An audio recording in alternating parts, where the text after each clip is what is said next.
Hello everyone, welcome to the Low Light Photo Group session, July 19th, 2022.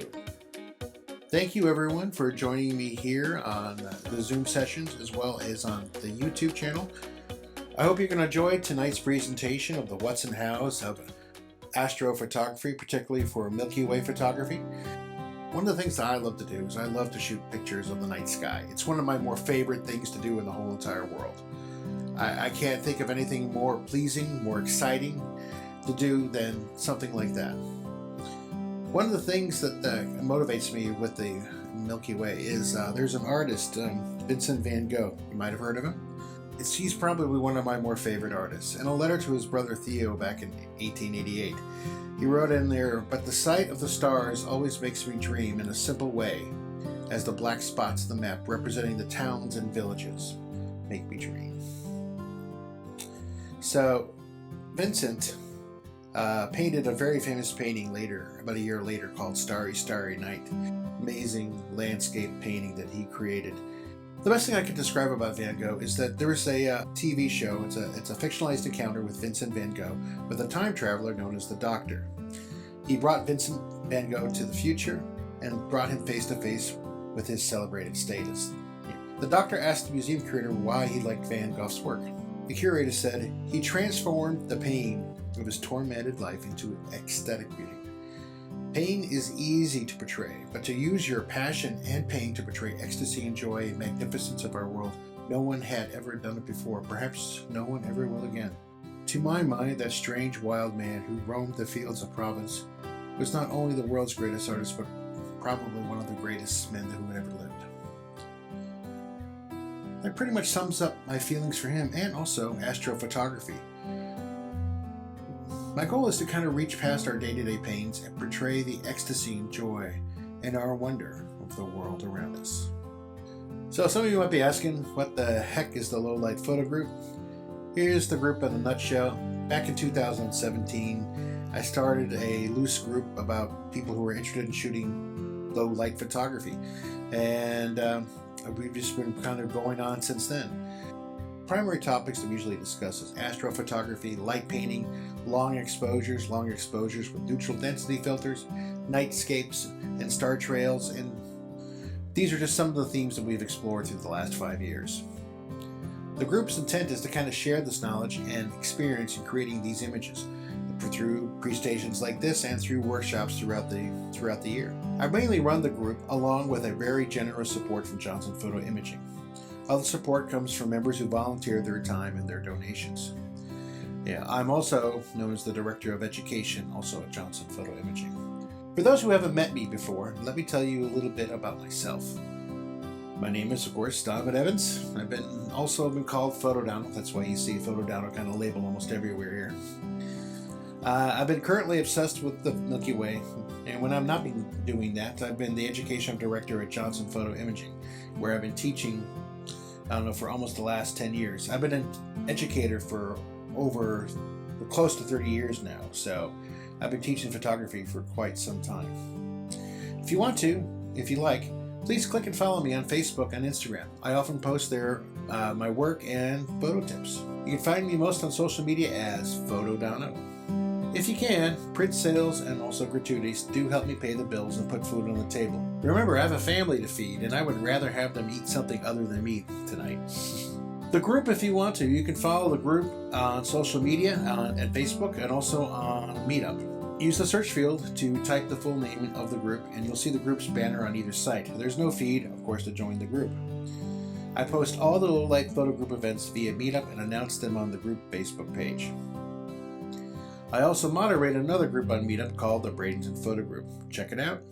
I post all the classes I moderate and teach, plus various field trips throughout the year.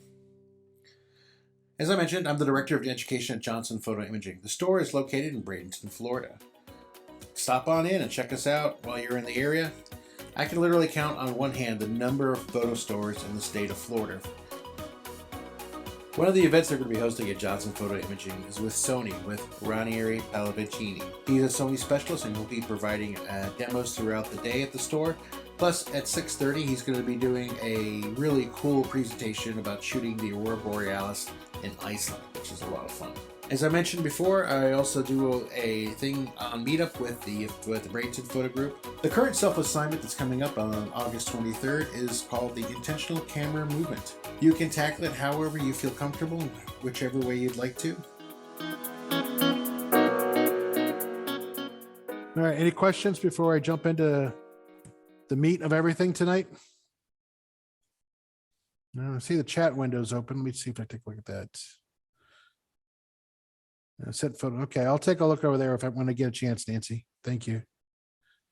All right, cool. And a couple of newbies to the topic. All right, cool beans. All right, now, tonight we're going to talk a little bit about exposure. How do you know which exposure to use? Talk a little bit about stacking. Just because I've been playing around with my phone. There's some really cool stuff you can do with your phone these days, depending upon the phone. Talk, of course, go into the photo review and then talk about some editing later on.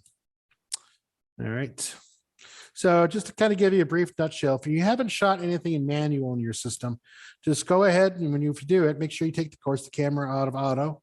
And again, everyone's going to have a different dial, whatever. Just make sure it's not on night portrait or night landscape. Just make sure it's on full manual on the dial there. And once you're in manual exposure, the camera is going to be able to release the shutter and f-stop under your control. The ISO might be in auto, so you might have to go in there and reset it yourself for that type of thing.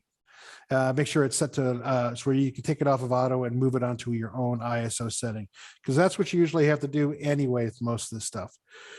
When you're in the command dial of this type, I mean, you know, the shutter dial, you use command dials, which are usually on the top front and the back of the camera, depending on your camera, of course. Some cameras have one, some have a couple of them, some even have joysticks on there.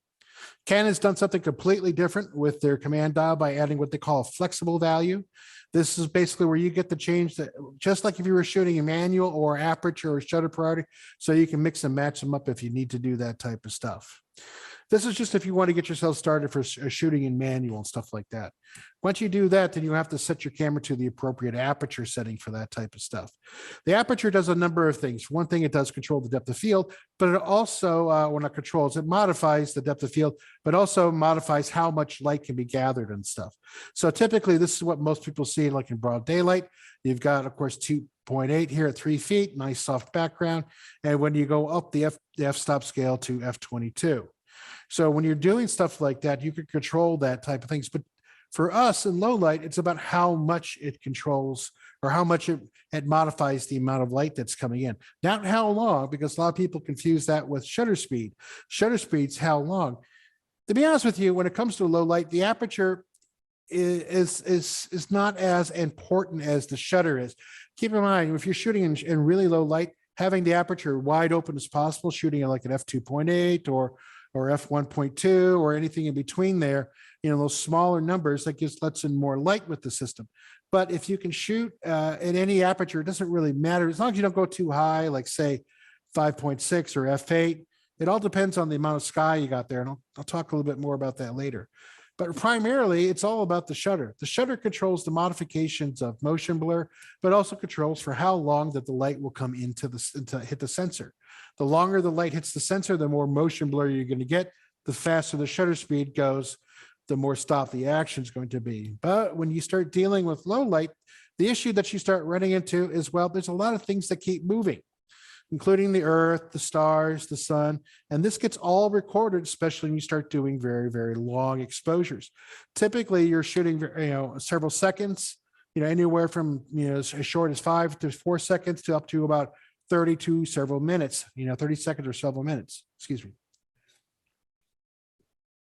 When you're doing stuff like that, you need to be aware of this type of effect, because you can actually record motion blur of your night sky if that's not an effect you want.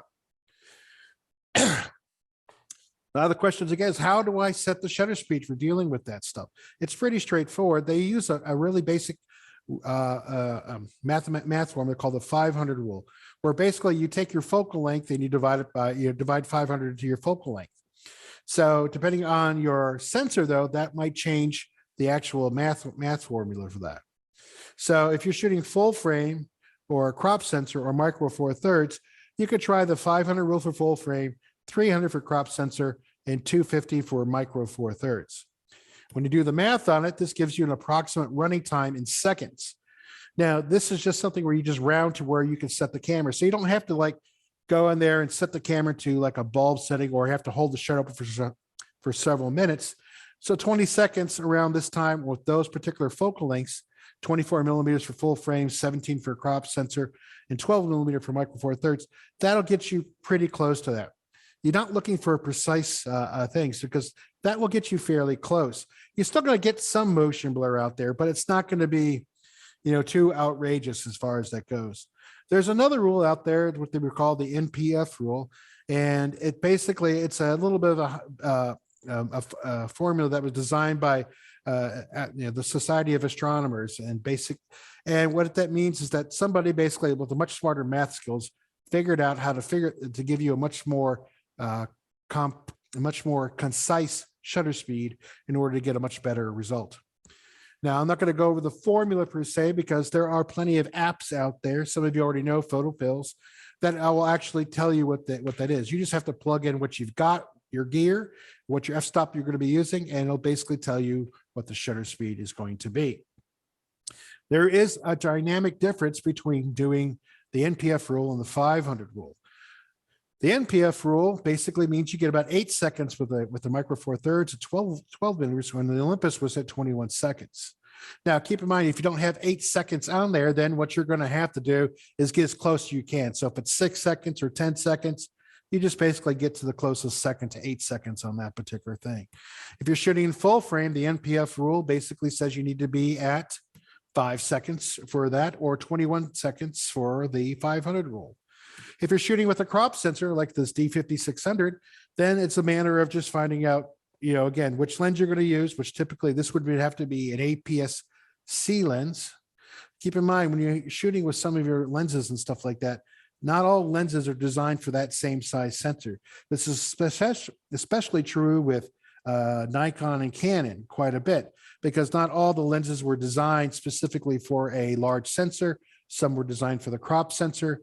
And it all depends on which one you've got out there.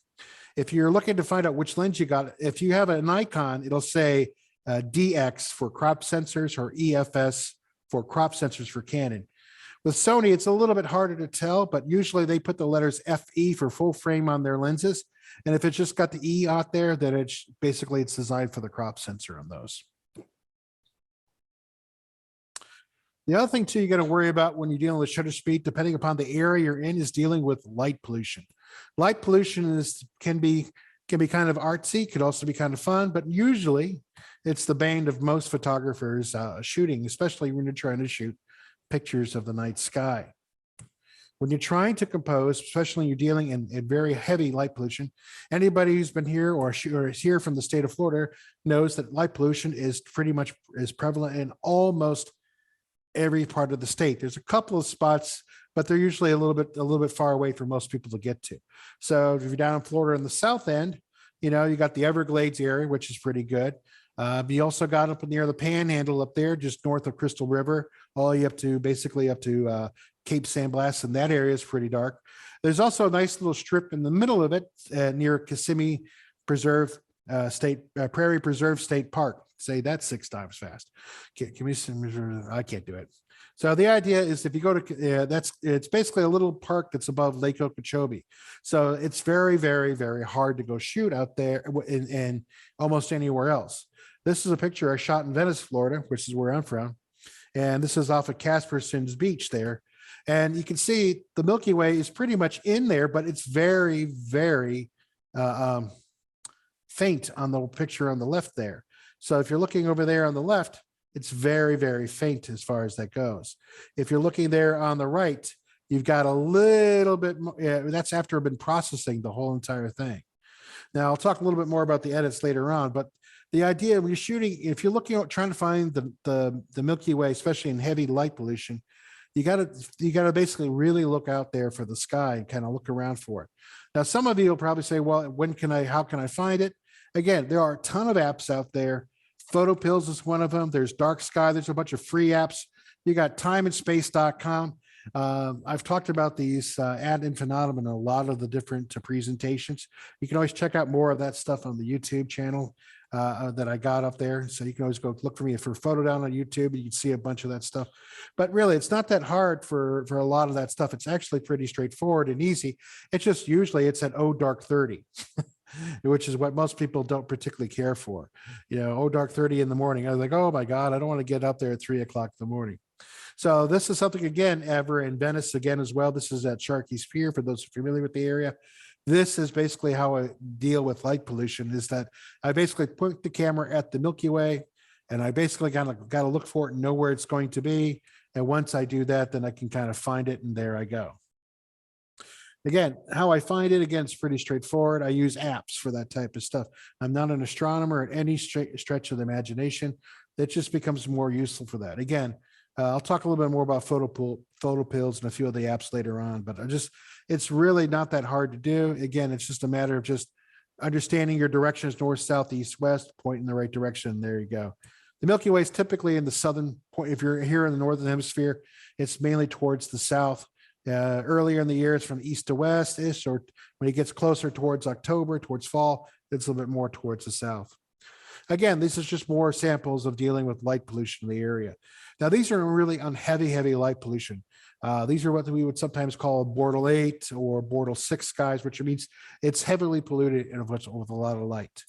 When you get to like Bortle 2s and Bortle 3s and stuff like that, the skies are very dark, which is really nice, especially if you're trying to capture much more detail out there in one exposure. And that's the thing with all these particular pictures. These are all one exposures. They're not stacked, layered, or anything like that in all the ones you've seen so far. So basically what I do is I shoot everything in RAW. And I'll talk more about that later. But once I do that, then I'll take it and I'll do some basic editing to lighten them up a little bit. And then once I do that, then I can basically create the image and move it from there. This was actually a combination of two pictures that I stuck together, top and bottom. Nothing fancy with that. It didn't layer it or do anything like that. I just basically went in there and I just fixed the color up a little bit, because the camera records all these colors for the most part, and it's up to you to basically reveal them up. At the native part of the camera, if the white balance is fairly correct, when you shoot it in RAW, you'll get something that looks something like this. When you're doing the other stuff. Hey, Glenn, can you hit the waiting room? I just did. Okay, cool. I just saw Margaret pop up. So anyway, the idea is when you're doing stuff like this, you want to find some dark skies. This was actually in the panhandle of Nebraska. I have yet to be in really truly dark skies except for Nebraska. This is my, and that's been the darkest sky I've ever been to. It's an amazing time to be there. So for those of you who have been fortunate enough to visit dark skies like Death Valley here in the States or any other spot like that, it's just amazing the amount of stars you can see versus just walking around outside your neighborhood. It's a kind of a humbling and awe-inspiring moment when you realize how many lights are actually out there in the sky. And it's always blown me away with that type of stuff. So I probably used the word Bortle that no one is from, somebody you might not have heard of. Bortle is just basically a way to define how dark the sky is. Basically, somebody came up and decided they were going to figure out how bad the light pollution is, and they use this scale system to do it. Typically, you want to be in Bortle 1 skies too for really good stuff. Other than that, you start moving into the higher light pollution areas. You'll find out when you're in higher light pollution areas that you get less and less stars. So in a Bortle 9 sky, like in the inner city there over to the left, then you got, of course, excellent star sky over to the one on the right. You can see the amount of detail that gets transferred when you're doing through this whole entire process. There's a really cool app that's up there. It's called Stellarium, which is a very good, useful app, which is free for laptops and desktops. They have an app that's also free as well that you can use. It's very tricky. I think it can be kind of tricky to use on most small mobile devices. If you've got a bigger iPad or whatever, they also have a paid app on there too as well that you can also take advantage of. All right. The other thing too, when you're dealing with exposure, you got to make sure about setting the ISO. So if your ISO is set to auto, you're going to want to take it off of auto and you're going to want to move it around to something else. Typically, you want to be between 1600 and on most cameras up to 3200. Sometimes you have to go to 6400 or maybe a little bit higher, depending upon how big the sensor is in your system. So with your shooting with stuff like that, you got to pay attention to how much high the ISO goes. Because if you go to the maximum extreme, what happens is you get lots of what they call noise in the picture. This is extra bits of color that the camera generates for that type of stuff. When you go to the lower end, you get a much cleaner image because of that, especially when you're looking at the details. So when you compare them side by side, basically dealing with an ISO of 25,500 versus 64, it's, you can see there's a significant difference. Now, this is an extreme example going from one side of the spectrum to the other. But basically what you want to do is you want to stay kind of around ISO 1600 all the way up to 6400. The ISO is basically changing the sensitivity of the sensor to the brightness of the scene that's out there. So the darker the scene, the ISO wants to be higher. The lighter the scene, the ISO wants to be lower. But you got to remember, if you're shooting the full moon, or if you're shooting sparklers or fireworks and stuff like that, you got to remember, you don't really need high ISOs. You need lower ISOs for that, because the light source that you're trying to recover is usually very bright, and you don't need an extreme high ISO. When you need higher ISOs for doing night sky stuff is when you're doing astro or other things like that. Now, unless you're stacking some things, then you can get by with some lower ISOs, but I'll talk again a little bit more about that. The other thing too, when I'm setting these cameras and stuff like that, I want to make sure that I'm shooting in RAW versus JPEG. The main reason like I want to do RAW versus JPEG is that I get more inherent color data or light data information than I do with JPEG. No matter how good the JPEG file is, there's more data that I can recover, especially when I go back into editing in RAW as far as that goes. You can see, even though this is not the most sexiest of pictures, the picture on the left has got more color information that I was able to recover versus the one on the JPEG in there. If you're not familiar with RAW, that's one of the options you can choose on most SLR systems. If you're shooting with your phone, you'll have to use another app on your phone to basically use that RAW setting. Usually you can use like a Camera Pro. You can buy that app online. I think it's like about $10, or it's like $5 to $10, somewhere around there. And there's other apps you can purchase as well, but that's the one that comes to mind. And you can set your camera RAW setting on there. Every camera manufacturer makes its own RAW file. The RAW file basically is unedited, uncompressed data generally. Now, there are some RAW files that you can compress, and I've yet to see anyone prove to me that any of those compressed RAW files have any loss of data in there. So again, if you do see something like that, let me know, because I'd be interested to see that type of thing. But basically, all you got to remember is what you want to shoot is RAW files, generally uncompressed, and that'll give you most amount of the light data that you can recover from your files when you're shooting these pictures. If you're shooting in JPEG, you're just going to be shooting yourself in the foot, especially when it comes to editing some of these things, unless you're shooting in really deep, dark skies. But still, I really wouldn't do it, not around here, and especially in the Florida area. It'd be just really just crazy to do that. If you're not familiar with RAW, all the manufacturers have RAW editing software. Your computers, Macs and Windows, also make photos, apps that you get with your particular computers that you can actually review and do some basic editing. If you're looking to do more editing, I would say try to stay away from the manufacturer stuff, even though it's pretty good. When it comes to astrophotography, a lot of the photographers prefer using something called Lightroom or Adobe Photoshop, or you could use Capture 122 to do some of the editing as well too. And again, if you're looking for more deep edits about some of these things, again, I got a couple of presentations on the YouTube channels if you're looking for that type of stuff.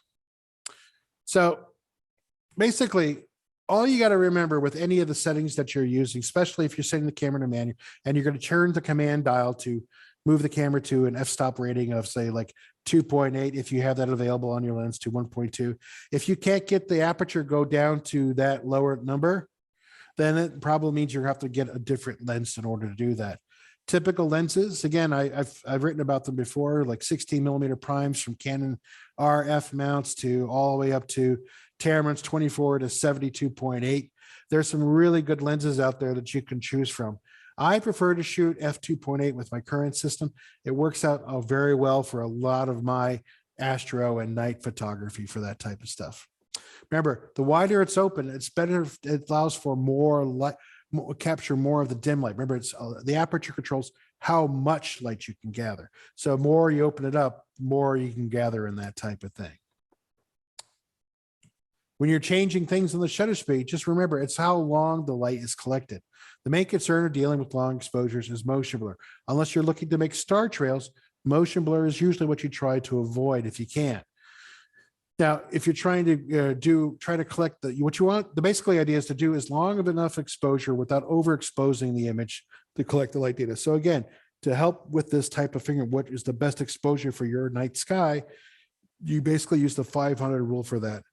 I find that works really great dealing, especially in Bortle 5 skies and above. I think it works out pretty well for that, especially in heavy light pollution, because it gives you more time to gather some of that light as it's digging its way through the light pollution. The NPF rule, I think you get much better results with Bortle 4 or lower dark skies. It tends to work at least a little bit better for me, or at least it did for me when I was out there. Remember, again, the ISO modifies the sensor sensitivity to the brightness of the scene. Again, it's typically better to keep your ISO between 1600 and 3200 for most sensors, occasionally 6400 for smaller sensors like your camera phone, if you can set for your camera phone, or micro four thirds if you're interested in doing that. If you can, there's a thing in there, it's called noise reduction. If you can, turn it off if you can in the camera. While it's not necessary, in my opinion, I still find it takes a little more time on the processing part of the camera in between shots. So I usually turn it off anyway. If you're not familiar with that is, what you want to do is go into your camera's menu settings, look for the words ISO settings, and you're going to look for noise reduction. Keep in mind, noise reduction is there for shooting at higher ISOs to help reduce noise. The problem is sometimes it can get accidentally remove stars. So again, this is another thing to kind of help out with it. Sony, when it came out with some of its newer gear, this is about 5 or 6 years ago, astrophotographers were a little bit unhappy with Sony's latest firmware update on some of their cameras, because the noise reduction, even though you turned it off, it was still running in the background and removed some of their more fainter stars, and they didn't really care for that. Again, when stacking, it's possible to lower to ISOs, sometimes 800 or even more. Can I ask you a question? Yeah. What lens do you like? Do you actually use manual lenses, like for Astro and stuff, or you just use one with autofocus and let it do the work for you? No, yeah. Well, it doesn't matter which lens you use, because you always have to shoot in manual focus anyway. You can't use the autofocus system on that type of stuff. You have to be in manual focus. I typically, what I'll be using once I'm in manual focus is focus peaking or focus assist. So if you're using, like, say, like an Artesian lens or Lauer lens or some off-brand lens, it's not the manufacturer's lens, you want to put it on manual. It's going to be on manual focus anyway. And you got to make sure that inside there somewhere you've got to have, hopefully it'll allow you to still use what they call focus peaking. Focus peaking is really kind of a cool way. So it tries to highlight some of those sharp points on there. If you don't have focus peaking, yeah, you can hopefully got magnification assist. If you don't have that, you just basically got to shoot a picture and see how sharp it is. Remember, there's an infinity symbol on most lenses. And so you want to make sure you get it close to the infinity symbol. Usually it's right in the middle, but sometimes it's a little bit on the left or to the right of it, just about a hair.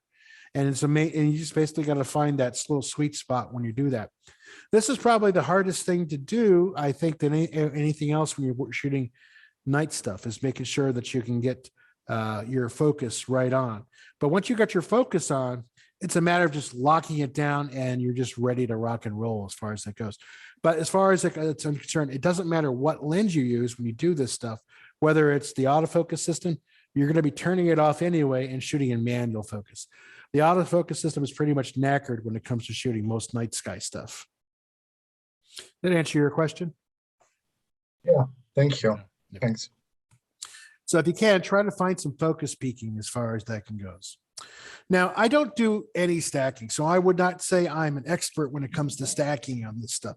So usually what I do is I usually try to, whenever I do it, I usually follow somebody. And what I usually do is I just try to find the simplest solutions out there. And the simplest solution I found was looking at this guy's video, Alan Wallace.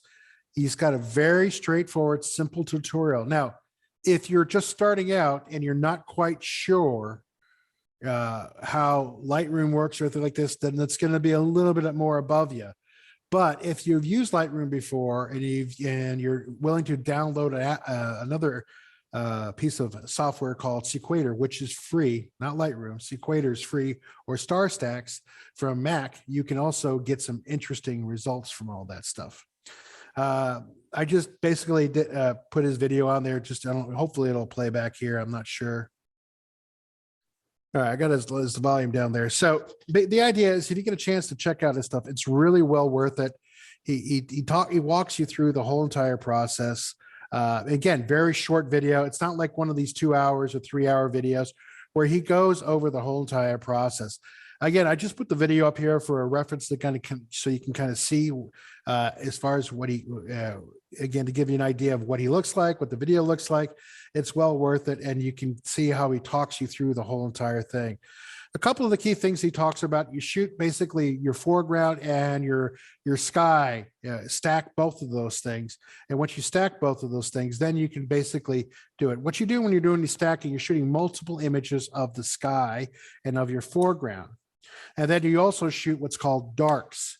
Darks are what you would call you take your lens cap, put it over your lens, and you shoot those same exposures, but with the lens cap in front of it. Because what that'll do is help remove some of the noise in that particular picture.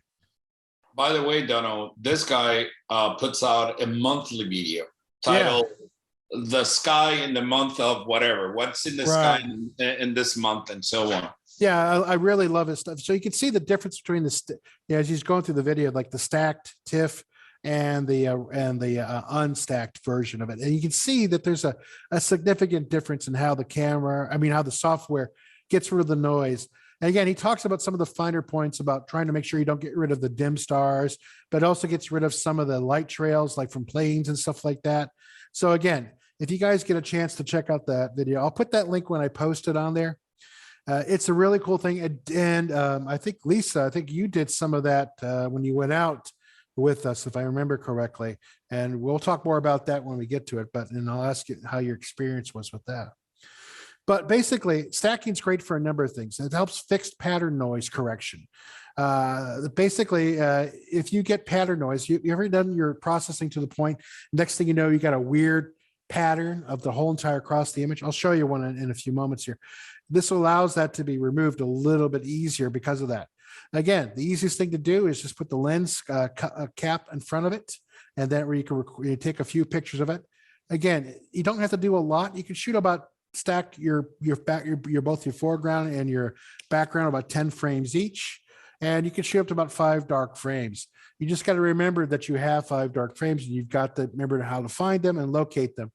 Again, they always recommend if you rename them something else so you can find them later on, as far as that goes. But the idea is it's a way for the system, the software, to when it puts all this stuff together, like StarStax or Sequator, when it puts all that stuff together, it uses that dark image to basically isolate the noise or any kind of imperfections and removes that stuff. It's really, really, really cool if you guys get a chance to check that stuff out. Well, we'll get back to that one in just a moment. So the other thing I want to talk about real quick here is dealing with some of the phones that are out there, because I know some of our members here just have phones and they like to use them, and that's fine. Or you have phones, you want to use them and stuff like that. These are some of the phones that have been rated pretty high with a lot of astrophotographers. This one is actually on the low end of the scale. It does a pretty good job overall. It's not bad. This is not mine. This is another guy from Ben Lovejoy. And you can see that there's some significant detail in there. It's not too bad, but I think if I remember correctly in his description, he was in a Bortle 2 sky when he shot this one. So that's very, very helpful when it comes to that stuff. Another phone that's really good is dealing with the Samsung's Galaxy S22 Galaxy Ultra. That's S22 Galaxy Ultra, which has done some amazing night sky stuff. You still need tripods. You still need some stability. And it's basically, it has tools built into it already for the astrophotographer, which is, again, a great little phone for doing with that. And then, of course, you've got the Google Pixel 6, which has also done a phenomenal job. I still think this, from what I can tell from most of the reviews. Now, I know for those of you who have the Samsung 22 Ultra, you'll have to tell me what your level is. I've got the the iPhone Max Pro. I got the iPhone 12 Pro Max. And it's okay. It's not horrible, but I shot some pictures when I was just recent. I just got it, and I finally got to use it at the beginning of July when we went down towards the Everglades to go shoot. And I was actually very surprised at what it was able to recover. Not as sexy as the Samsung, I'll tell you that, but certainly did a pretty good job in the border forest skies that are there. So it was really nice. So which one would you get? Again, it's all going to depend upon your budget and stuff like that. Most of these phones are about $1,300 or $2,000, so again, it all depends upon which way you want to go. There's lots of deals out there and things of that nature. The other thing too, I'd like to talk about is dealing with sensor size. Sensor size, again, you hear about this a lot, especially with some of the guys who've been doing this for quite some time. They're always going on about having the larger sensors. And that way, if you got a larger sensor, you could therefore recover more light data, which is technically true. You can do a bunch of that type of stuff.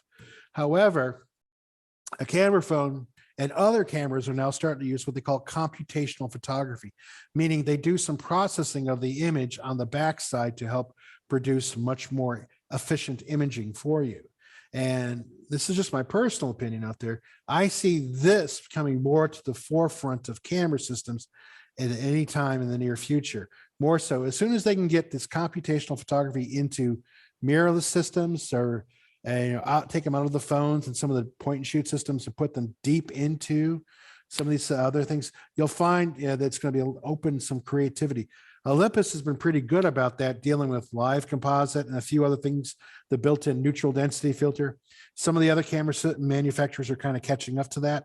And like I said, it's a really powerful tool. If you don't believe me, you can always check out some of the Micro Four Thirds guys like Peter Baumgarten. Excellent Micro Four Thirds. He shoots tons of astrophotography. He's spoken to the group before. Keep in mind, I'm not bumming out on the bigger sensors or anything like that. You can still get, technically, there's more data collected on the larger sensors. However, sometimes those can be on a pretty penny as far as that goes. All right, let me go check out the chat window here, and then we can get started on a few other things here. Give me 1 second. See, the chat window's popping up here. All right, so let's take a quick peek at this. See if anybody's have any questions on that. And now, if anybody's got any questions, you're more than welcome to unmute yourself or throw it into the chat window, and we'll go from there. Dory, sorry, I had to step away 10 minutes. Where can I find this on YouTube? You can always find it on Photodono, and it'll be kind of cool. If you're in Australia and you're heading toward the desert next week, Portal 1, I am deeply jealous, and I'm very happy for you at the same time. That's really cool. Yep, Planet Pro. That's also another great app. If you haven't had a chance to check that out, Glidden mentioned that last time, and that was and I did get to play with it. It was really, really nice. It's cool. I like it a lot. I still use Photo Pills, but again, it's not. Again, it's pretty good. On Raw, I haven't played with that too much. You're saying it's getting. Nancy says it's getting better and better, and easier to learn than Adobe Photoshop. That's cool. It is getting. It has a noise reduction process in it that cleans up things pretty good. The photos that I load into Secator, I run those through the noise reduction first on one, and then take shifts from that and push that into Secator.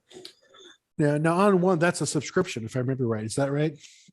Or is it a standalone? No, you buy it once a year, and I generally upgrade every 2 years, but it's maybe $150 the first time and about $75 every year after that. Oh, they that's give not you a too discount. bad. Yeah. That's cool. Yeah. Oh, I love this. Yeah, Nancy, thank you for posting all these settings that you put on there. That's really, really cool. Yeah, again, you can see if you look in the chat window, Nancy's posted some really detailed stuff, especially with Sequator settings and stuff like that. So if you haven't used Sequator, you should be able to save the chat window and cut and paste this and put it whatever. If it's okay, Nancy, is it possible I could also share that with everybody once the presentation is done? Yes. Okay. How do you add star stacks into Lightroom Classic? Well, you don't add star stacks into Lightroom Classic. What you do is you end up downloading star tracks, or you download Sequator. Now, I don't remember Sequator having a plugin for Lightroom, but I usually just have those downloaded separately. Once I'm done, I export everything that I've done, or I go back to the original file where all those files are kept in Lightroom. And then I just basically open up Star Tracks or Sequator, and I just go through it like that. That's usually what I do. I don't know if anybody else has another way of doing it.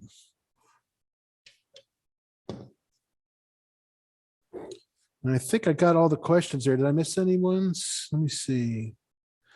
Yeah. Dinner Island. No, somebody's asking, is the park in the center of the state? No, it's Kissimmee Prairie Preserve State Park. I have not been to Dinner. I know you've talked about that before, Phoenix, but I haven't been there before. So you'll have to tell me once you go there. Let's see. Am I missing any things? All right. I think that's about it. Donald, you were talking earlier about when the image, dark image especially, in our case, has banding. And basically, usually that happens when you push the file way too far into either recovering the shadows, right, or like you will see it if you have never seen it and you want to see it, just go and do a curve adjustment on any dark image and then push, do a big S, an aggressive S, and you will see the banding on the dark side of the image. It happened as well when, let's say, you have a sunset picture and you start pushing the orange color and the red color, it will start banding on you as well. Let's see where I put that thing. I'm trying to find it real quickly here.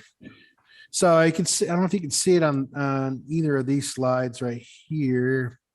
Not so much there. There's a little bit of banding on there. I don't know if you guys can see right there. See if in some of the areas, there's a little bit of what they call it, a little bit of a checkered squared banding. So again, this is a single image. This isn't stacked or anything like this. So I've literally pushed the single image to its limit of what it can recover.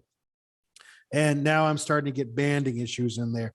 There's ways you can, again, massage it a little bit, but again, if you shoot stacked images and you do dark images on top of that, this will help minimize some of that stuff on there too. So yeah, it's just one of those things you just got to pay attention to as far as when you're dealing with that stuff.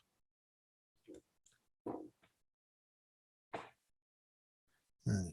Is that it? Yeah, I think that was it. Any other points or questions, guys? All right, I'm gonna keep moving on. All right, Lisa, are you here still? Did I lose you? Did I? Yeah, I'm here. I just muted. No worries. I can't see anything right now except the big screen here. So, all right. So if I remember correctly, this was your clouds photo. Is that right? And, and I think I got all the information correctly on there too. Now you're shooting with Sony, right? Yeah. Yeah, cool. So if I remember, so this was when you're down in the Everglades area where this was City. The trip that we took down to the Everglades. I had gone down a little earlier in the afternoon and found a couple spots to take some sunset photos. I love it. I love sunset photos, but it's hard to not love sunset photos in Florida. Yeah. The hard ones I have a hard time getting up for is the sunrise photos. Yeah. I'm usually napping. No, I was just lucky there was such a, we got some color and sun that night. Yeah. I don't know how it looks on your guys' end, but there's a nice, I don't know, because on sometimes on different, especially goes through Zoom and stuff like that, but there's a nice gradation of the blues to the yellows to the oranges, all the way up to back up into the yellow area, which is really, really nice. And that highlight over there works out, again, on my screen, it looks really, really great. So I think that was pretty cool. And this was shot at 1/50th of a second. So Yeah, I'm assuming you're on a tripod, or is this handheld on the No, side? actually, that's why the ISO was up a little higher, 640, because I was hand holding. Yeah. Yeah, some of the things that you got to remember too is when you're shooting things handheld, is either bump up the ISO, which is one thing, but there's a little bit of a rule of thumb when it comes to shutter speed, is to try to be your shutter speed should be higher over your focal length. So if you're shooting like at 35 millimeters, you want to make sure your shutter speed is at least higher than 1/35th of a second. You typically want to be double if you can, if you're really that concerned about. But again, that's just a guideline. It's nothing that she says that you do or don't do. But that was really cool. I really like that. I love this one too. Again, and I think on the online, it might be blown out here, but it's not blown out on my thing. And again, there's a nice gradation of color. I forget which Sony are you shooting with these days? The A7R4. Yeah. And these are what, 45, no, these are 60, right? No, 45 megapixel pictures, right? Yeah. So when you're shooting with these pictures, the higher pixel count, is your processing speed still running about the same on your system, or is it a little bit slower? Yeah, it's not too bad. It's not too bad. Yeah. Are you running a Mac or Windows? Windows. Windows. Okay. I was just curious because because I know that's like one of the $64 question when people come into the store. Oh, what computer should I use? I said, whatever computer works, just make sure you got enough processing speed. That's Right. Now this one, you did some star stacking on this one, right? Yes. Stacking on this one. So Yeah, I had never done that before. I just followed a YouTube video on. Yeah. And how hard was that? It was pretty easy. The guy's name was Peter Zelinka. Yeah, I've seen his stuff too. Yeah. Yeah, I just randomly found it, so but he made it easy to just follow step by step. Peter is pretty good, Lisa. If you want to have more info and more step-by-step stuff, go and check Richard Taddy. Yeah. He's an Australian guy. He has, when the pandemic hit, he put out all his workshops for free on YouTube. Yeah. And he will walk you through, stacking. He will walk you through light painting. He will walk you through star reduction, the whole 9 yards. Sounds good. Yeah, when we get to my photos, I'm gonna do a little bit of side-by-side comparison with yours, because I did single shots out there versus this 10 shot. Did you use dark as well too? Didn't you make some dark shots as well too? No, I didn't. I didn't know to do that. So No, I was just curious because I was wondering if you did that too. Because I know that's one of the things because I know you can do that with Sequator and with Star Tracks. right. Yeah, and the guy in the YouTube video, he just said, he in the example I followed, he didn't have a dark shot either. So yeah, neither did Alan in that video I played not too long ago. He didn't have any darks, but he was like saying if you have darks, it'll also help get rid of a lot of some of the other miscellaneous effects and things like that. So I've seen that in other people's work really well. I know Peter. I think Peter Baumgarten uses that in some of his shots as well. All right, I'm going to go to mine next because I just want to kind of. So if you got, and we'll compare and contrast these two a little bit more later on. So this is the one I shot. This is a single shot. This is basically the same scene that Lisa had shot, except I didn't do any light painting in the front part there. So you can see that there's a significant amount of noise or less sharpening of the image because of the way it was shot. I do a lot of single shots, and that's really what I go to. I usually put my shutter speed about 10 seconds. And I just thought that I didn't like 3200 because 3200 was just too dark for me out there with my particular sensor. So I just ended up shooting 6400 and it was perfectly fine. And again, I usually shoot 2.8, and if I had used some light pollution, light painting like Lisa did, where she threw out some extra light right there, then you got some really nice details in the grass. Because if you look at hers, you can see there's a nice little level of detail. Now, of course, she's using the Sony, which has about twice as many pixels as I've got. So that's helpful because it's able to get a little bit better detail on there. But, I think a lower, at least technically with cameras, sensors with smaller amount of pixels usually do a little bit better in lower light. But in this particular case, it's a small sensor, small amount of pixels. And there's the nut behind the viewfinder taking this one. So while Glidden and Lisa were there, I went around, I turned around and I shot the other way. Now, I can't tell if it's looking that good on your guys' screen, but I really like this particular one because I got the dipper, it's hanging above here. I really like that. Now, in my particular image, and I'm hoping it's the same on your screen, that it should be fairly black because on my image, it's really, really black down there. If zoom or anything is lightening up, it's not how it's supposed to be presented.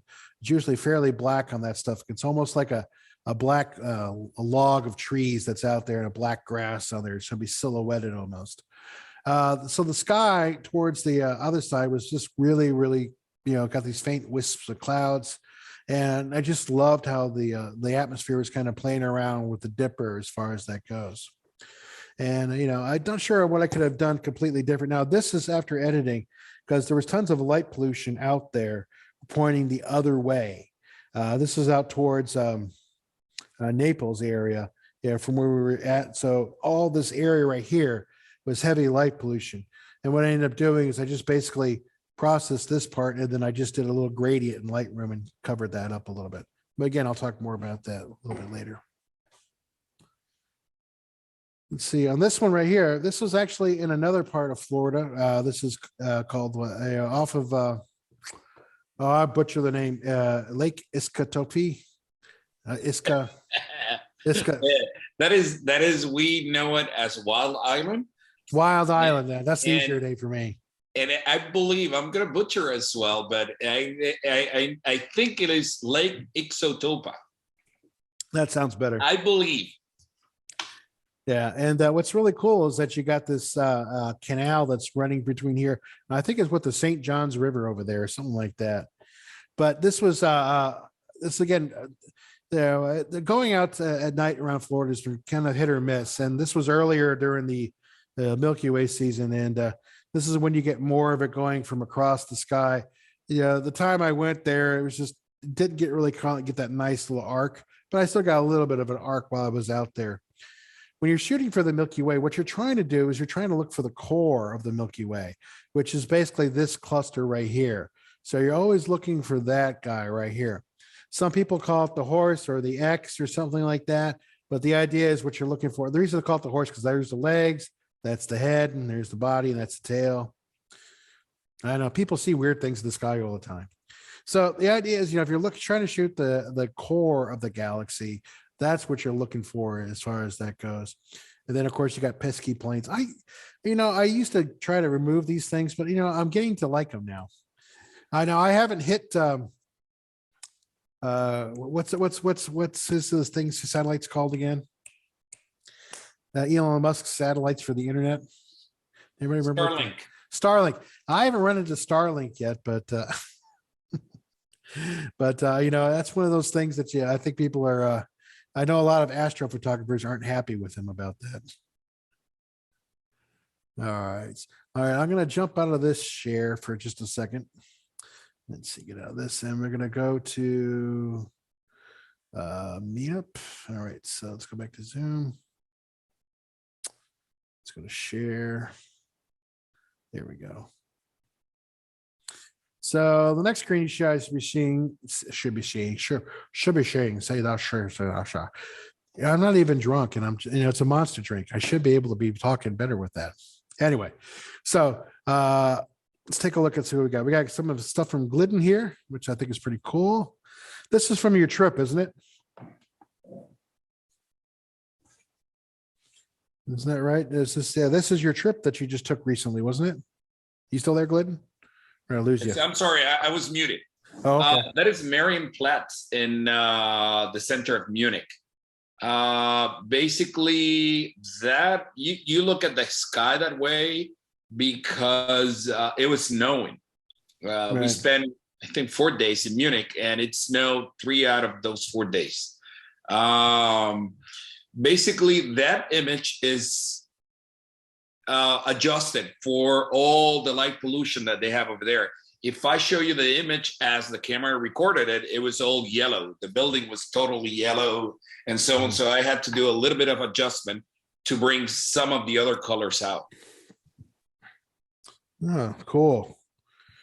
I really like that. Now, did you purposely leave it so you get the most of that angle there? Or Yeah. I know some photographers like to fix that if they can. No, I left it there because again, I was shooting, I believe, 16 mils fully open. So I knew that all the angles will be really crazy. It was really, really cold. And the rest of the people didn't want to wait for me to take pictures. So basically I had not extended the tripod or anything. So I put, the tripod on the ground and, put the camera on, and that was it. So I'm always shooting up instead of more at eye level.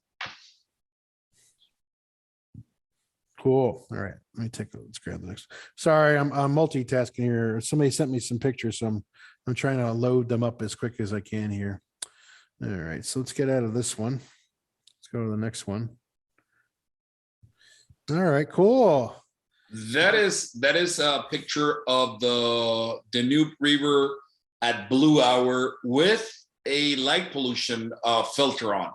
That's why you see the red colors coming out and so on, Right. because if you don't use that filter, all the buildings look yellow, pure yellow, and that's it. Wow. Now, was that the Nisi filter or was that the other one? The Nisi, what is it called? True Night Sky or something? True Night filter? Sky? Yeah. All right. I don't like it for the Milky Way because it turns the Milky Way purple. Right. But I like it, in a cityscape at night. That's cool. Now, those were the leaf filter systems, right? That's right. Yes. All right. That's cool. I really like the comp. I know you usually do good work, but I really like your composition on this. I think it worked out really, really well. That's pretty cool. Thank you. Actually, everybody goes like, "Oh, well, why didn't you shoot from the other bridge?"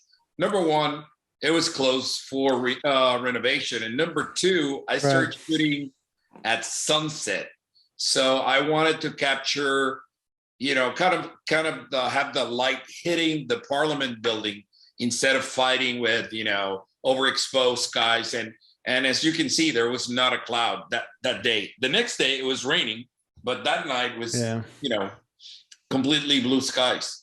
Wow. That's really cool. And again, if anybody's got any comments, you're more than welcome to chime in. That's fine. We can always go back up here a little bit. It's not a problem. Let's go to this. Oh, I think you showed me this one for this. Did you show me this one? I can't remember. I don't remember. I think I showed the one I printed. Right. We're not in the picture. Usually I'm never in the picture. That was the first time my wife went with me shooting the Milky Way. Right. And she has the pleasure of stepping out of the car and pretty much seeing the Milky Way as it looks there. And that is in Florida for those of you that fight the light pollution and so on. We were, I think that is called Horseshoe Beach. And I went there out of desperation. We were supposed to go and shoot. It was flooded and so on. So, I said, well, let me go over there. And sure enough, we had a wonderful time shooting there. Yeah, I really like that one. There's a spot in Casperson's Beach that I want to try, where there's a bench kind of like this. And of course, at that particular point, and if it's in late October, I think it's going to line up nicely. So I'm looking to see if I can get a happy couple down there that I can shoot with them and do that. I think that'd be kind of cool. I like that. I like that a lot. That worked out really good. I think that's this one right here. Here we go. Yeah. And that's the last one. I put this one so you can see what the filter can do. Right. You can see the red color on the domes of the parliament and so on. The other pictures that I have posted, comparing this pictures against with no filter is night and day, basically. Right. That's really cool. Again, this looks like a long. It's just, were you on the boat or on the other side of the? Actually, I was standing on, I think, the second to last bridge in Budapest. And I remember that my intention was to shoot sunset there. And then, the whole group went with me and we, stepped on the bridge and started to take pictures. Oh, cool. Now, were you shooting long exposures with this, or just a couple? I think this one is 20 something seconds. And I gotta say, this is an HDR image. So I shot, I think, 5 images and then blend them. Okay. Cool. So one more picture here. I think we'll be ready to rock and roll here. Well, good. Thank you very much for sharing. Anybody have anything they want to add or anything like that? No? All right. Nancy sent me some photos through my my email. So right now, that's what I'm doing right now is I'm loading, hopefully up the last one here. So I'm going to change the share to a different one here in just a second. So let's go to share. And I'm looking for this one right here. Here we go. So hopefully shoot this. Nancy, you still there?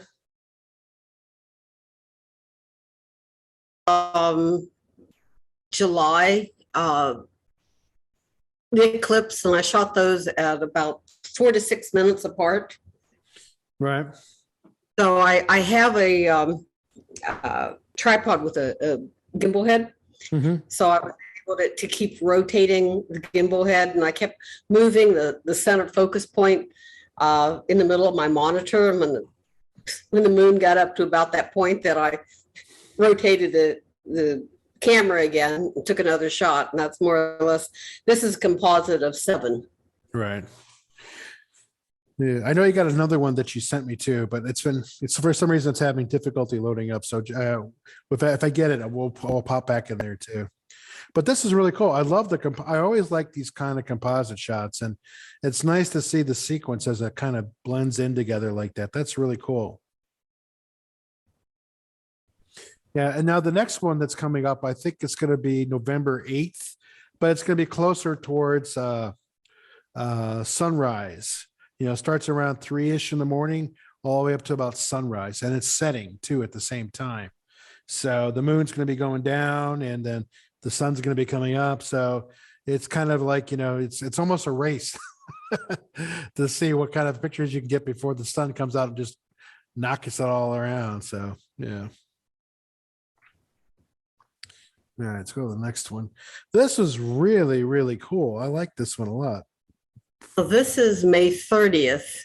And in the middle of this, you're going to see one meteor. Oh, is that what that is? Yeah, that's the only meteor. This is that Hercules meteor shower Memorial Day weekend. So you have down in the lower right-hand corner would be Polaris. Right. And I'm looking to the northwest. And what was wild about this is there were meteors firing off to the right and the left, and out of 4 hours, only one really visible. And I just basically composited all of the photos, gone, it'll find for me if I have any meteors. Stack them. And that's, right. So I stacked them with the star trails, and that's the only one out of 400 plus. Yeah. How many pictures did you shoot for that night? About 450 out of 4 hours. I had some problems that night. I actually had someone that stalked me that night. I was in the middle of an open field when I shot this. I was in Georgia at Florence Marina State Park, and the campground was just on the other side, and it has a locked gate. But all campgrounds are not necessarily the safest place to be. Anyhow, the person was walking down the road and then went kind of like over to a river area, and then turned off his helmet walking light. And I'm like, I'm not finding this guy anymore. Where is he? And I carry a large helmet night light. I mean, I can light up a football field, look for deer and the whole 9 yards with this. Anyhow, I turned around, hit the light, and he was too close for comfort. Yeah. And I basically said, "Are you trying to get shot?" And he put his hands up and he backed off. And on my tripod, I carry bear spray and I carry a can of wasp spray, and both of those are good for about 27 feet. And I generally keep the tripod and the car very close together when I shoot like that at night. Right. I kept blinding him. I pushed all the gear into the car and I drove away. So I guess in hindsight, be aware of your surroundings and have an escape route, which I normally have that figured out, but wear your headlamp while you're out. Yeah. That happened to me one time. I was out at Casperson's Beach, no less. And this was during turtle season. And the weatherman lied, said that I was going to have partly cloudy skies. But of course, where were the cloudy skies? The partly cloudy in front of the Milky Way. So I go out there and I'm like here at 3 o'clock in the morning. I'm actually out there with my father. But as I get out there, as I'm setting up and I'm trying to wait for these clouds to do something else besides hang around there, right? Turns around, one of the turtle volunteers came by to check the nest. So this is like, again, 3 o'clock in the morning. He's going up and down the beach, shining his night light down there, going up and down, checking them out. And then he's coming back. He goes, "Make sure you don't turn on your lights." I said, "Oh, okay."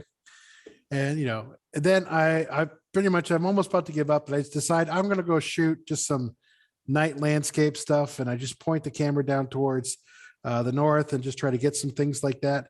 And all of a sudden there was somebody that just walked up right behind me, came out there. I didn't even know they were there. Apparently there was a couple canoodling in the dark.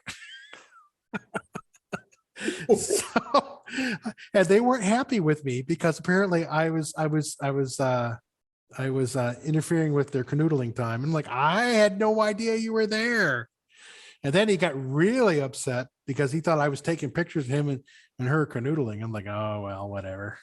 But then again, at that point, I just left because it wasn't worth the aggravation, nor the crazy person at night canoodling at 3 o'clock in the morning. I'm not even supposed to be there at 3 o'clock in the morning, and he's mad at I'm there. I don't think they're supposed to be there. Anyway. This Milky Way was shot on the same night as the meteor star trails that you saw in the same field, just different area. What I'm still struggling with is what color should the Milky Way be? I mean, sometimes they look purple, sometimes they look kind of like orangey, sometimes they look green. What are you shooting for? Color-wise? Well, I think Glidden just left, but usually he tells me my Milky Ways look blue. Because I like it. I think that looks like a fine color for the overall. Again, everyone's going to have their own little different aesthetic. Because remember, the human eye is rubbish at night. It has a hard time picking out the detail. My rule of thumb is when I'm processing the image is that if it picks up any kind of little coloring in there, then I'm going to try to accentuate it. Now, if I'm near light pollution where I'm getting a bit of a glow, I might get more reds and oranges. If I'm in darker skies, I get more purples and blues. I'm not sure why that is, other than that's just where I'm at the time, and that's usually how I do it. So I always try to maybe like oversaturate some of that area if I can. Now, if the light pollution is really knackered, then it's going to be white, almost nearly white Milky Way at that point. So it all depends upon what it is I'm doing. The other thing I'm finding is if you have a heat strap for your lens, even in the summer, it's like you can see humidity starting to build up in this Milky Way. I'm finding more moisture on the lens in the summer, especially after I break midnight and I start into 2 o'clock. Like I get a cloudy lens. Yeah, that always happens to me too. Some people use like you said, those little heat shields or the dew shields on there. If you got like those little hunter things where you put in your hand to keep your hands warm, you can put those around the lens hood and try to keep them a little bit warmer. But yeah, that's cool. But yeah, I don't think there's a right or wrong answer to that question. I think it's whatever you want to do. Now, is this that same sequence that we saw from before? Oops, wait, hang on a second. Apparently I stopped sharing. Let me go back to that one. I think that's it. So they should be able to see it now. So is that the same sequence that you were looking at before? Yeah, this is this is the same night as the other sequence. So the top row is as the moon is starting to eclipse, and then the bottom row is when it's starting to come out of darkness.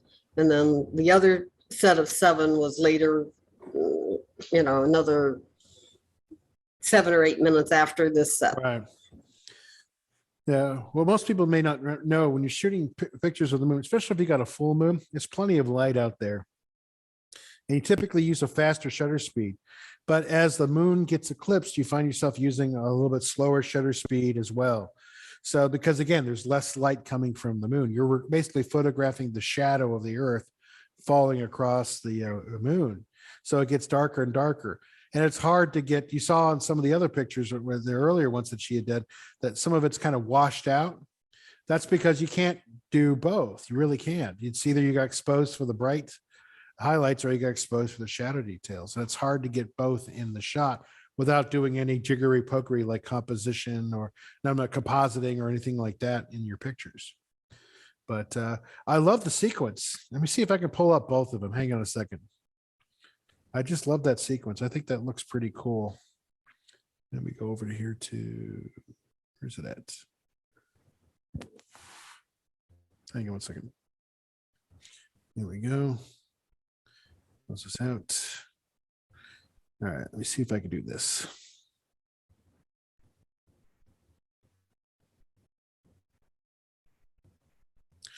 So hopefully I can bounce back between this one. And nope, it says it's pausing. I haven't quite figured it out yet. Oh well, it's a really nice sequence, and if you can, I'll have to stop sharing and share again. But let me go back to it. But I love the sequence that you got. I think that was pretty cool. I thought that was really nice. Any comments or questions from anybody? I'm going to stop sharing now from that for just a second. Let's see. Having done that a couple years ago, though, the same type of photography evening, it's really difficult to keep up with the moon. It's moving very quickly. You have to sting. So I think for those who haven't done it, it may look easier than it is, but it's not. The moon is constantly moving, and you have to keep moving with it. So I never thought to use a gimbal, but I did it with my regular tripod. But it was a really fun event to do. Yeah. Yeah, it's a lot of fun, and if you get a chance to go photograph the a lunar eclipse or a solar eclipse, it's a lot of fun to do if you can. What's the next one's coming up on 2024, I think, but that's not going to be through Florida. I think it's through Texas and a few other spots out there. Yeah, but that's really cool stuff. I love doing that type of stuff. It's a lot of fun, and you can see some really, really beautiful images when all that happens. All right, so we're going to go back to this. Let's see, back to Keynote up here. There we go. Let's go back to play. All right. All right. Now, so I'm going to talk a little bit about some edits now, and I'm just going to kind of show you what some of the things that I did. Now, and some of the editing stuff, this was through Lightroom through most of this stuff. And what I'm doing is I'm basically just playing around with some of the settings in here. So you can see the settings that I'm using right here, 4,000 ISO, 12 millimeters, 2.8, 10 seconds. I prefer 10 seconds because I get sharper stars at this particular point. Again, I could have probably gone by a little bit slower and probably got more definition out here. But, again, I've been preferring that as myself. Now, what you can see right there, I hit auto right there. That's just to give me like a general idea of where the picture's going. And so I could tell I really got not a lot of definition already in there. So again, these are just general edits I'm doing really quickly on here. And, I'm going to try to do some noise reduction now. At this point, you can see, whoops, too much. Trying to find a nice little spot for it. so I don't get too much blown out. You can see, since there's not the light pollution that's hitting here is from a big light source that's from behind me. Even though we're far out into it, you can see it's still picking up there. And that's why you get a lot of noise in that particular area. So I end up having to basically break this picture in half and fix it in two different spots there. So again, I'm just looking at the details here, playing around with noise reduction, yada, yada, yada. And then what I'm going to be doing, I think a little bit further on, is that, let's see, fixing the crop. Yeah, here we go. So I hit the brush right there. And what I'm doing is what's called a linear gradient. So what that means is I'm just going to basically kind of like, if you're back in the good old darkroom days, I'm doing what's called burning and dodging. So basically I'm basically trying to fix the exposure, or not fix the exposure, but to lighten it up and correct for certain effects down there, and just work that area by itself. And that way the top part will be handled a little bit differently. So that way I can work with my modifications and go from there.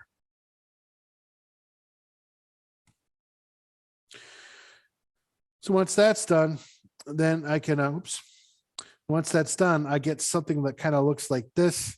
I'm kind of getting okay. It's not too bad. You can see what Nancy was talking about, some of the colors. They're starting to bleed in a little bit, but they're really kind of pale. And there's really not much more I could do without getting into some sort of heavy manipulation on this one. So again, what I'm doing on this guy is I'm going to dump this into another program that I like to use. Let's see, where's that? There it is. There we go. Come on. Apparently I'm being a little slow. So I'm going to Luminar Neo. And what happens is when Luminar Neo opens up, it gives me a couple of templates I can kind of play around with, but I usually just jump into the edits, and then I can make some other tweaking of it in there and helps enhance some of it. But you got to remember, if you go too far, you can see right there, what's happening is I'm getting a lot of extra what I call noise crap in there. So you got to be kind of careful when you start pushing an image like this right here. And you can see there, I've pushed it a little bit too far at that particular point. So again, this is pretty much what it looked like when we got out there. You can see there's a little bit of definition out there. We got some coloring in there already, but this is all the light pollution that we're dealing with out there. Here, I'm trying to filter out the noise pollution, light pollution as best as I can. You can see what I did was I basically cropped out most of that lower part of that so that I don't have to really worry about that anymore. All I got is a little bit of a baseline right there. It's pretty flat out there. So there you go. And then after that, it's just a matter of just trying to find some stuff. I showed this one a little bit earlier. This was dealing with some of that pattern that was happening. This is when I was going just a little bit too far. So I had to pull back just a little bit to get some of that stuff gone on there. So again, I got to be kind of careful, especially if I'm going to blow them up and make prints. They starts to show up in that particular thing. You can, of course, print it up on a canvas, and that'll help hide some of that stuff. It doesn't do all that stuff. So just to kind of give you an idea too, when we're dealing with stacked pictures versus single shots, this was, again, Lisa's picture that she shot with 10 shots combined using Sequator. And here's my particular picture right there. So you can see there's a significant difference between the amount of detail she was able to recover using the software from Sequator versus mine. I could still go in there and try to use noise reduction and stuff like that, but it just doesn't look as pretty as far as I'm concerned. And like I said, I think Lisa did a pretty good job with using Sequator for the first time and following that YouTube guy. Worked out pretty well, I thought. Now, if you're in dark skies, like I was in Nebraska, I like using this picture because it has a lot of detail in it. And there's like one of my favorite photos that I shot when I was out there. You know, my son was with me at the time, so was really excited to be able to share this experience with him. So what I typically do, especially if I don't have a wide enough angle, this was at 24 millimeters. And what I do is I broke this up into two parts. I try to make sure I get the other part of the sky, which is right here, and then I get the rest of it in there. When I do that, I can go into in Photoshop and do what's called photo merge and just pick panoramic. And what it'll do is it'll actually stick all these things together for me. Now, actually, this was in Lightroom when I did this one, but the idea is it's the same thing. Doesn't matter if it's Lightroom or Photoshop. but you can see that it really stitched them all together very nicely. Again, this was without any significant editing other than some correction for some of the making it slightly brighter and getting a little bit closer to it. But you got to remember, this is pretty much how it looked when I was out there. It's after I lightened it up. You can see there's a little bit of color already popping up. There's some color in there too as well. So again, it's after I did all the edits and bring it all back in there. That's when I could do it. Now, when I was done doing the panoramic editing, you can see right there, there's a little bit that it was a little bit distorted, but that's okay. That's why the good Lord invented cropping. So it came out really, really cool. It looks out pretty nice. And then what I did was I used that Aurora HDR program instead of Luminar. And when I did that, I was able to bring out some really nice detail in the color. Now, again, some people might say, well, you've gone too far. I say that's always subjective. It just doesn't matter. It's a very popular print on my site. I sell quite a few of these things, usually the small ones. You know, occasionally somebody will buy a nice, really big one. Wink, wink, nudge, nudge. Say no more. Say no more. So the idea is, you know, it's a fun print, and I love it. It's got such great details in there. I mean, not only got the clouds in there, but you got a little motion blur with that, because this was about 20 seconds when I do it. You can see there's a little bit of motion blur with the stars in there, but for the most part, most people don't notice that as much. It's a lot. Again, it's a nice big clean image. It works out really well. Again, this was shot in a Bortle 2 sky, so this was really, really a lot of fun out there. The light, again, from here is from the there was only one light source that was on. That was at this porch light, which was, again, not that bright. So it's giving out a nice low level light, which is filling up very nicely right there. And you can see it's even hitting some of the trees right there. You can still make a little bit of a definition out there, but it's not too much. Over there was like a barn. Every so often these animals would make these noises at night, would scare the crap out of me because I wasn't expecting to hear them. You know, I thought they would be sleeping or something. This was like around 12:30 at night when I was shooting this stuff. So the main thing you got to remember when you're dealing with any low light photography, the shutter is the primary control with most night settings. The aperture is the secondary control. But you got to remember too, there's a lot of things that's happening with computational photography that's going to be really amazing in the next 5 or 6 years. I mean, you know, if you just look at some of the SLR systems that are coming out, or mirrorless systems are coming out, it's amazing how the AIs and the other bits of software that they're putting in these things, and how really unique that they're diving into it. It's really, really cool. You know, regardless of the device you're using, you can get some really amazing captures made in low light using the right tools. Again, a tripod is much more useful tool, you know, things like that. You know, for anything, if you're using for your phone or a tablet or any of your camera systems, the tripod's going to be your friend for a lot of this type of stuff. As I mentioned before, the next eclipse is coming up. It's going to be on November 8th. I'm planning to go out there. Right now, according to most of my plans and stuff like that, it looks like it's going to be out there in the Casperson's, basically doing something like this again. So I'm thinking about trying to head out there to Sharky's Pier and do some of that type of stuff too. I think it'll be a lot of fun. At least I hope so. We'll have to wait and see how that goes along. One more thing before I finish up. I did promise I was going to show you some apps. So there's a couple of little apps that are out there that are pretty cool. Let me get to that real quick here. So this was one of the apps I was talking about, is Photo Pills. It's a great little app. It's about $10. It's certainly well worth the investment if you guys get a chance to play around. I get no bonuses from doing this stuff. They also have some great tutorials on here, so you can kind of follow them along. Some of it goes in pretty deep as far as that goes. Glidden had mentioned too another one called Planet, if I'm not mistaken. So Planet Pro is about $9.99. Let's see if I can find it up here on the websites. So again, it's a useful tool.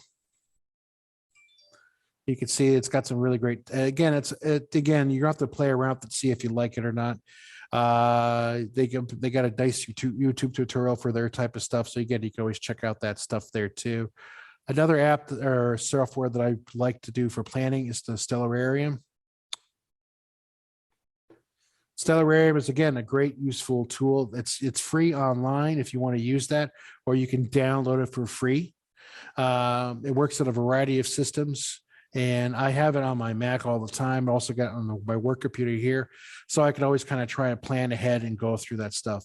The app is, again, very, very fun as far as that goes. I really love it. It's something that really, really helps me when I'm trying to plot out the night sky and try to pre-visualize how my night's going to be, things like that.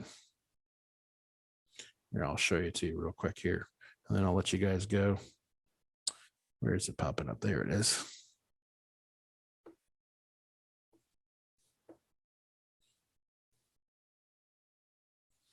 All right, come on.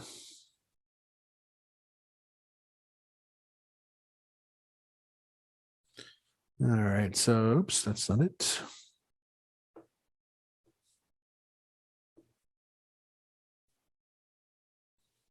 One more time, come on.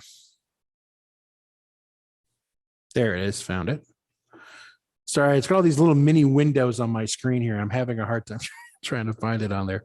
So right here, again, it's a great useful app. You could basically move your time ahead right here. So what I'm going to do is I'm just going to skip ahead right now, jump it up. And let's see, where's my time? So there we go. So this is on July 25th. Kind of gives you an idea where the core is going to be in the sky, kind of pre-visualizing it. Again, you can see this is around, it's in a 12-hour clock. So, I mean, a 24-hour clock. So you can see that's about, what, 10 o'clock right there. So it's not too terribly late at night for that type of thing. The thing that you got to watch out for is the moon. Depending on where the moon's going to be at, you might have to be kind of careful about that. So you can see it's kind of doing a little bit nice between around here for that type of thing. You got Saturn coming up right there. Then you got some of the other meteors. Again, these are kind of faint, so it's kind of hard to see these guys. And as you go through the night, you can see it you can see Jupiter, Mars, and a few of the other planets start to pop up and stuff like that. This is the critter you got to watch out for, is the moon. The moon's fairly bright. By this time, though, the Milky Way is pretty much, the core is pretty much below the ground right there. So again, it's a great way to help me pre-visualize my night sky. So if I've got no weather out there, I can start going out to 25th, and then I can hang out pretty much to like dark 30 and check it out. So again, it's a nice little tool to help out. Again, that's free too as well. All right, somebody was popping up in the chat here. Let me get back to that real quickly. Yeah, PhotoPills is a great app, extremely educational. Oh, great. All right, cool. Looking forward to that. All right, any other questions in here? I think that's about it. Anybody else have any other things they want to share, or any kind of event that's coming up you think the group might be interested in, that might be happening in your neck of the woods, if they happen to be out there? No? If you happen to be in Hillsborough Beach on the East Coast, next Thursday I'm having a opening reception for a major exhibit. Oh, cool. Yeah, for those who don't know, Felix had some of her pieces at that little low light photo show that we had down for here. She's got some wonderful stuff if you guys get a chance to check it out. Thanks for that. Yeah, not a problem. Well, listen, guys, I can't thank you enough for taking the time and to hanging out with me tonight. I really appreciate it. I hope you guys enjoyed tonight's presentation. I hope it was very useful to you. If you have any questions at all, once I send the YouTube link out there, you'll be able to view it and watch at your own pace, and you can always take some notes there. I'll try to go through the chats and try to pull the links to people who are sharing with each other. Try to put that in the email that I put out with the YouTube link. Yeah, like I said, it was a lot of. I enjoy doing these things. I loved going out at night. One of the things, as Phoenix was mentioning too, is that going out there and shooting at night. That sometimes it gets kind of scary being out there by yourself. Nothing that bad happened to me yet, but knock on wood, you just never know. It's always good if you go out in groups. So if you ever get some friends that you can, to, maybe you might have to bribe them with some cookies or something like that. And sometimes I have an inappropriate joke about candy, but I won't say it now. But the idea is, if you're going out in the middle of the night, try to bring a few friends with you if you can. It's always much more useful for that. Or that you just basically have to be like one of the folks that goes out there a little bit more, prepared, like Phoenix was earlier. Me, I was out there at Minnesota Beach at 3:00 in the morning, probably the worst beach I could be shooting at, but you don't know until you try some of these things. And I'm out there and the waves are hitting the shore really hard, like that, really hard. And I'm every time the waves hit the shore, it just sounded like somebody was doing like a slow clap. And it would startle the crap out of me every time I was out there. And I was out there by myself. So, that was kind of, one of those things. But anyway, I digress. Thank you guys very much. I appreciate you guys taking the time, and I hope you guys enjoyed it, and I hope you found it informative and somewhat entertaining, hopefully. And I look forward to seeing you guys out there in the dark sometime. I look forward to seeing some of the results. Make sure you post your things on the Facebook, or if you want to, hashtag the group at the Low Light Photo Group. Or again, you can go on Meetup and post pictures there too. You can always post them on the regular photo page of the Meetup, looks like. So again, I'll find that link again. I'll put that in there too as well. Again, thanks guys. I appreciate it. Have a great night. Be safe. Take pretty pictures and have a great time. Bye. Thanks. Button. Who's got the button? Here's the button. All right. Good night, guys. As always, I look forward to seeing everybody's results. Be safe, be well, and I hope you all take some really pretty pictures.